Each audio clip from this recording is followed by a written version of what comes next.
Redor je lah Cuma jangan ulang lagi lah.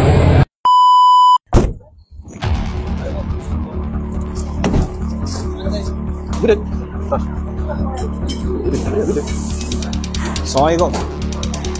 Ashraf KPDN. Lesson mereka. India mari. Tengok you punya pasport. Pasport dekat bos. Semua barang semua dekat bos. Faham? You boleh cakap bahasa Melayu? Alah, you boleh cakap bahasa Melayu tu pun faham tu okey lah. Okay, you faham sikit pun jadilah. Kita datang, kita check dia punya harga. Harga makan, harga minum. Kita check. So, sekarang you ada guna tak itu minyak masak? Ada guna gula? Ada guna tepung? Kita mau tengok itu barang semua. Tepung roti canai mana? Tepung buat roti canai? Mana minyak? Minyak yang pakai apa? Lagi mana? Lagi? Cakap betul-betul. Okey, kita dapat komplain, kita dapat pemeriksaan, dapati memang tak ada lah barang tu dekat sini. Okey, tapi kita dapat tengok you memang pakai minyak masak betul.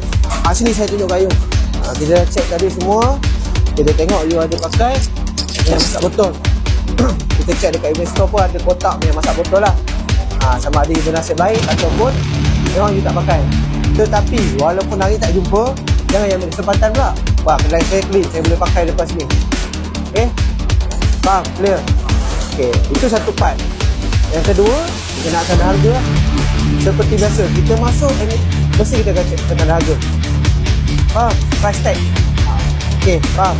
So kita akan check pasal price tag. Tapi you ada banyak makanan, banyak lauk, banyak yang goreng-goreng kan? Tapi tak semua yang you ada tanda harga. You setuju? Kita check. Ada dia punya food and drink doesn't have price tag. Price tag.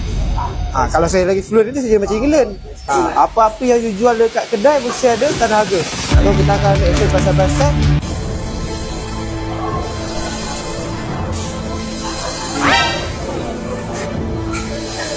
Dah keluar? Dah keluar. Sudah hilang. Itu kalau 3-4 kali bunyi koma tau.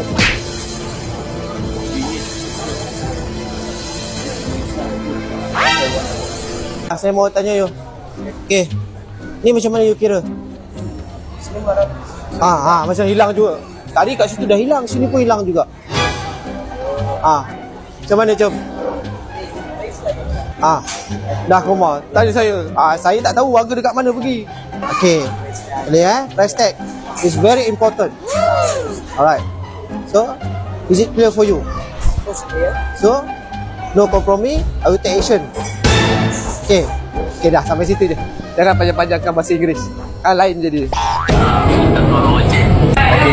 awak cakap kalau apa-apa nanti potong-potong meja orang betul.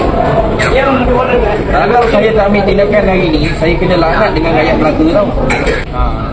Ini dia orang dah ada apa semua. Cik redor je lah Cuma jangan ulang lagi lah.